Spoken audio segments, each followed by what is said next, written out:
Alright YouTube, I wanted to take a couple minutes to talk about some knife sharpening tips, tricks, and theories. Might be the right way, might be the wrong way, but hell, it's my way.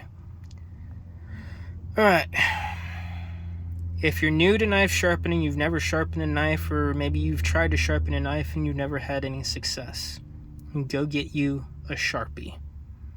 Before you even touch your stones, you're going to want to take your knife up here where we're grinding at, paint it with Sharpie all the way up and down the length of the blade.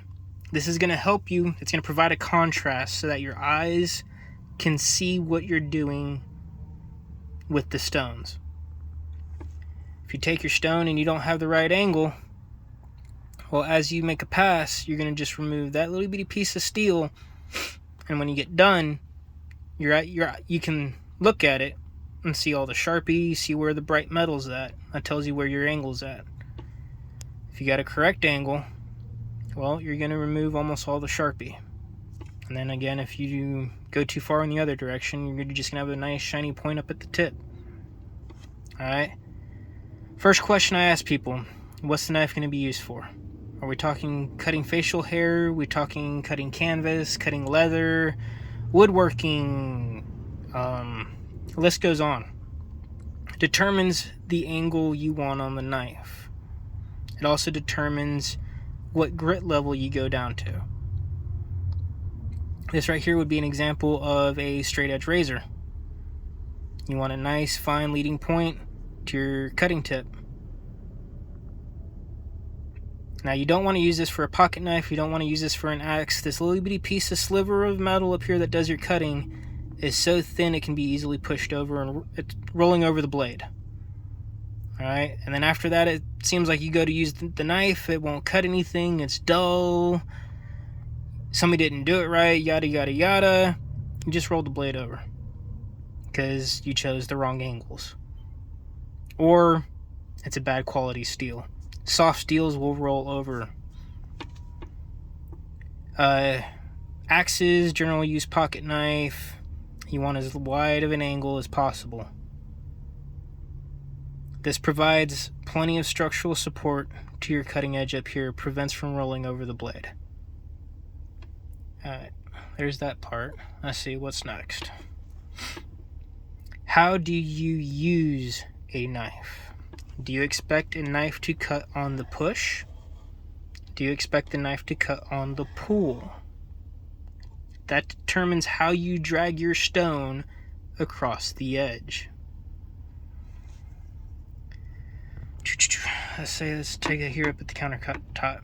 You take your stone, you start up high, and you pull across the blade. Well, all your grit's traveling in this direction, so you create the same thing going in the opposite direction. Draw it down here.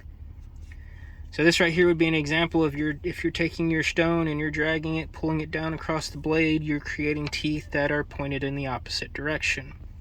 If you're dragging your stone this way across the blade, you're making teeth that are points that go in the opposite direction. Well, if you're pointed, all your teeth are pointed this way, well then it's going to grab and then cut your material going in this direction. If you try to take that knife, pushed it this way, it's not going to grab and bite into what you're trying to cut. It's not going to cut as quickly, not going to cut as nicely. Same thing for the other way. You get what I'm trying to say? I've seen some people, they take a stone and they drag it horizontally across. You're not creating a cutting edge. You need to have angle. Put your stone on Alright, that's for if we're cutting hair, we're trying to cut down a tree, anything else somewhere in between based on what you want to use it for.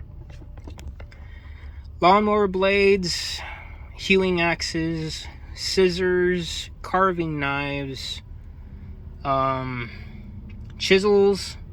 I can't think of anything else off the top of my head. If you ever look at a chisel, you pick one up, you probably think it looks like this. If you ever look it up under a microscope or look at it really closely, I've over-exaggerated. You actually have two grinds on the tip.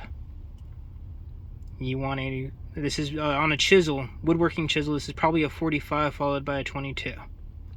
Gives you nice strong structural support, but gives you clearance, that way you can get it and see what you're doing. Carving knives. A lot of your store-bought carving knives are somewhere in here. The problem with that is, let's say we're trying to cut this piece of, let's say this piece of paper is a piece of ham. You take that nice V, you try to cut into it, and it starts wanting to push out of the ham.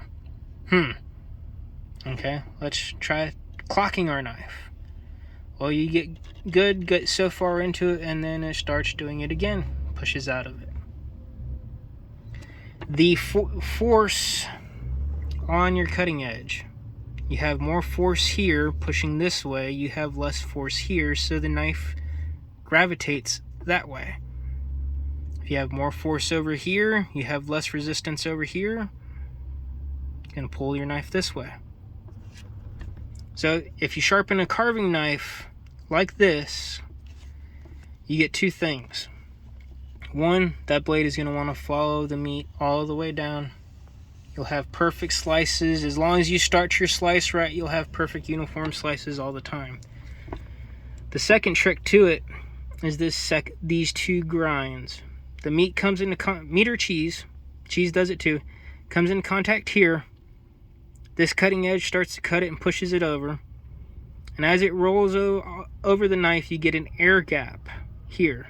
This prevents the meat, cheese, or whatever you're carving from sticking to the knife. Prevents the meat or cheese from sticking to the knife. It also makes your slices incredibly uniform. Alright, grit levels. I sharpen just about everything to a 60 grit stone. That's all I use. I don't find any use in sharpening a knife past 60 grits. Even hair cutters, animal shears, 60 grit. You get into something like a straight edge razor, yeah, go up in grit probably to 1,000. Your chisels, your carving knives, all that stuff, I do take this reference edge and I go to 2,000 grit on this edge. And I then take my stone, my 60 grit, that's all I use, make that 45-degree bevel on it. You can take this to whatever you want. The more times you go up in grit, the more time you spend. There is such a thing as too sharp of a knife. There is such a thing as too dull of a knife. Now, if you're trying to cut a tree, if you're trying to take an axe and cut down a tree with it, if you go up to 10,000 grit, you're going to have really, really small teeth. They're going to wear out faster. It's not going to last as long. So on an axe, that's too sharp. You're wasting your time trying to go too sharp. Then there's too dull, where it just doesn't cut. Hopefully that helps you all out. Like I said, if you're new to sharpening, get you a Sharpie. It helps.